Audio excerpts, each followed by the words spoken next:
Oh yes, duherukana muri epizode ya gatatu umugabo wita Ziggy amerewe nabi cyane. Uwitwa Jessica yari amaze kumugaragariza imyitwarire imwereka yuko nyine yamaze kuva mu rukundo, tunasiga umusore wacu ubuzima bwaratangiye kumugora cyane, imibereho yaramugoye.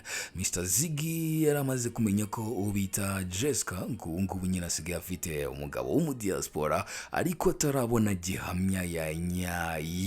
Ladies and gentlemen, reka rero dutangire episode yacu ya gatatu wumva ukuntu abagabo barya imbwa zikishyura kandi ngo nta n'ibyago bisanga abagore. Yes, nuko rero dutangiranye noneho Ziggy adukomereza. Ziggy rero ngo ukuntu yakomeje kuremba, murabizi ko yari yarabuze akazi, imibereho yaratangiye kumugora, atakibasha kuvugana na Jessica ngo wenda anamutakira namusengere byibuze cyangwa se amugira inama zindi zitandukanye. Buriya umuntu mukundana aba ari uwa danje, abashobora by any time kuguha igitekerezo cyiza gishobora gutuma ubuzima bwawe bugenda neza. Ati rero mbonye bimeze gutyo naratuje, ahubwo ntangira gushakisha opportunities z'uburyo ngiye ku giti cyanjye nabaho, kuko ubuzima bwanjye bwari buri mu kaga. Ati nimutse aho nabaga njya kuba ahandi hantu horoheje, ntangira ubuzima bushyashya ariko nta gashweshwe na gatoya mfite kuyu umukunzi wanjye umudiaspora yari amaze kwegukana. Jessica rero mbabwire ko yari yaramaze kubengukwa n'umugabo w'umudiaspora, amujyana mu mapenzi agenda atanasezeye.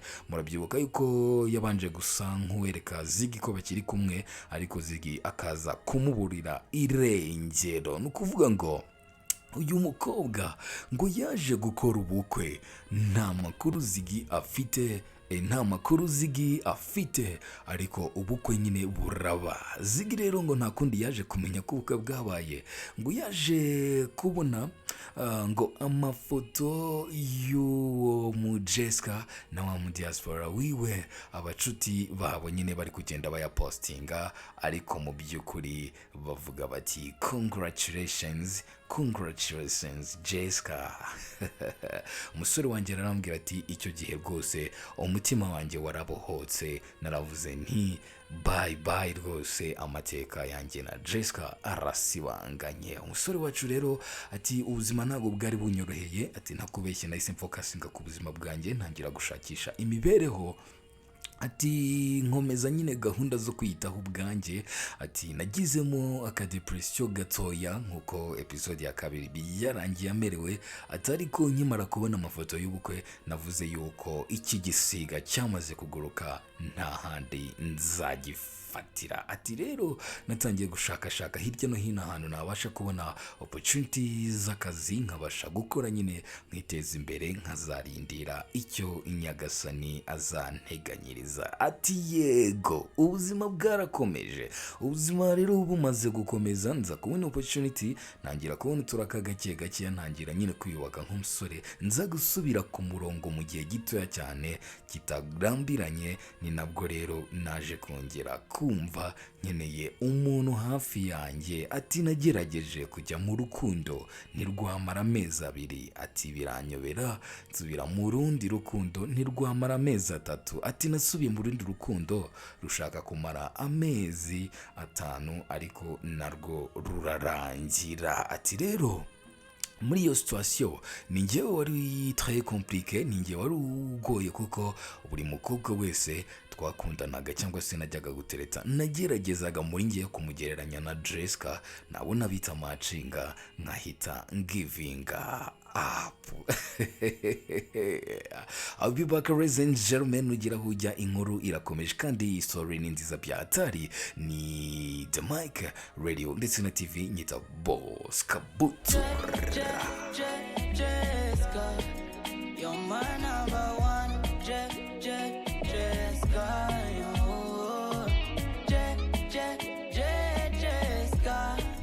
you're my number one. Uri kuri The Mic Radio na TV. Hey yo, one more time. Uri kuri The Mic Yes, uri kuri The Mic Radio na TV nyita Post Kabutura. Story yacu ni We Love in the Shadows.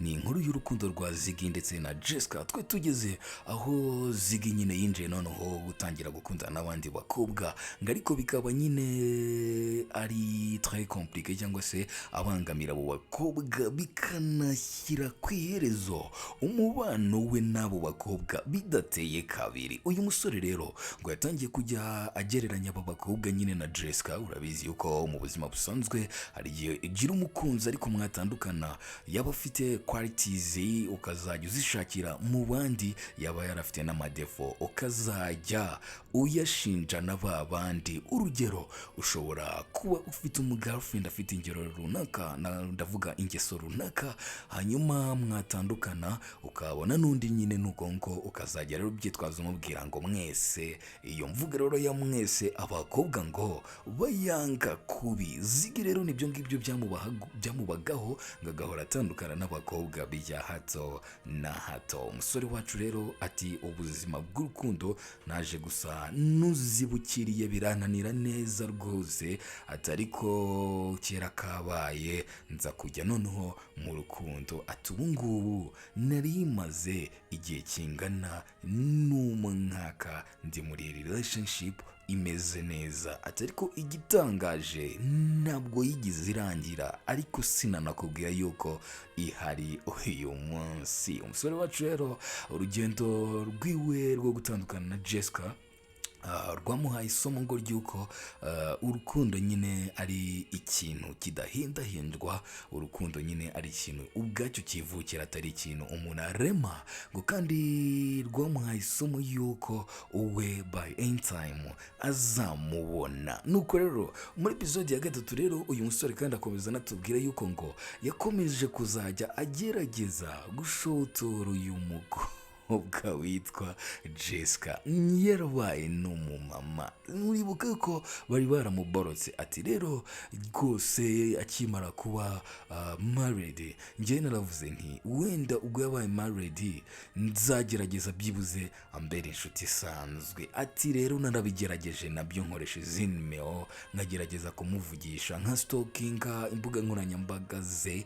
Ati ariko rwose nkasanga ndi blocked, nyine ndabaniwe byadanje. Ati rero umunsi umwe nigize kumwandikira mwoherereza agafoto kiwe, ariko nkamwoherereje mbona ntabihaye agaciro nk'uko yajyaga biha agaciro, aranambroka. Ati rero ubucuti nabwo busanzwe ndabwimwa cyane. Ati rero nakomeje ubuzima busanzwe njya mu rukundo n'undi mukobwa, aragerageza nyine nkagenda nakira bimwe nawe akakira ibindi, gahoro gahoro nsa n'umuntu wakiriye yuko nyine igisiga cyagurutse, tutazongera guhura na rimwe muri ubu buzima, usibye wenda mu bundi buzima nimba koko twizera ko nyuma y'urupfu hari no muzuka. Ati rero ariko nari mfite memories nyinshi cyane za Jessica zangarukiraga, cyane cyane nk'iyo nabaga nyine ndi gutekereza ku buzima bwanjye nawe bwahatambutse, ntekereza ku rukundo rwanjye nito rwa mbere. Ati izo memories zarangarukiraga, ugasanga rimwe na rimwe nyine nkomeje kugenda mutekereza, ariko rwose singire ikintu na kimwe kimunyibutsa gishyashya nabona. Ati rero ubundi busazi nigize gukora byananiye neza neza, numva nkumbuye Jessica.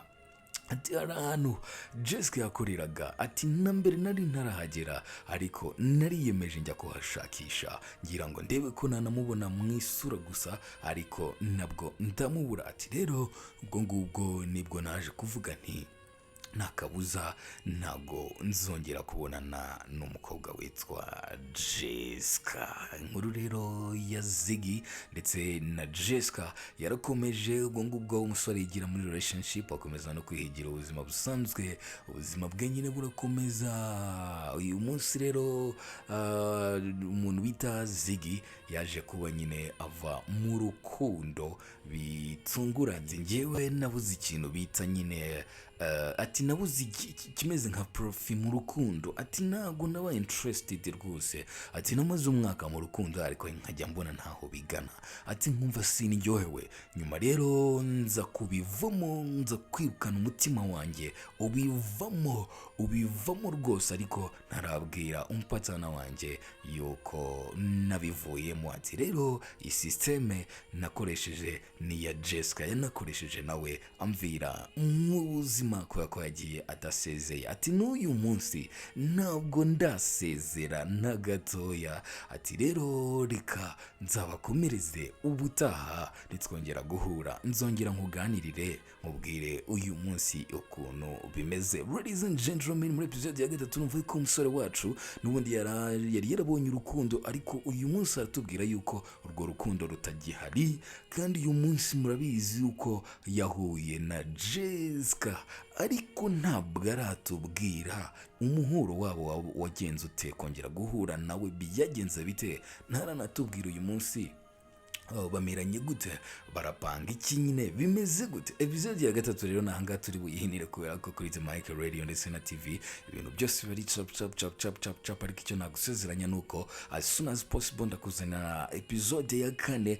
Uyu nguyu wita Mr. Ziggy azabatubwira wenda uko yaje kongera gukubitana n'umukobwa witwa Jessica, ariko ndabitse ko uyu munsi ngo Jessica n'umubyeyi bayidawe. Ubwo rero mushonje muhishiwe, ukomeze rero gukurikira The Mic Radio ndetse na TV, episode zindi nazo zizagenda zikurikiraho. Thank you so much ladies and gentlemen, mwarakoze guhitamo The Mic Radio ndetse na TV. ushobora kudufurenga ku mbuga nkoranyambaga zacu zose dukoresha Boss Kabutura, ukanajya kuri YouTube yacu channel yitwa The Mic Radio na TV. Hasta la vista. I love you so much ladies and gentlemen. Jessica, you're my number one. Jessica, Jessica,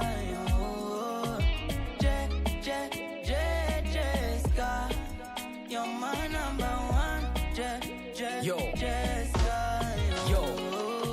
Uri kuri The Mic Radio na TV. Hey yo, one more time. Uri kuri The Mic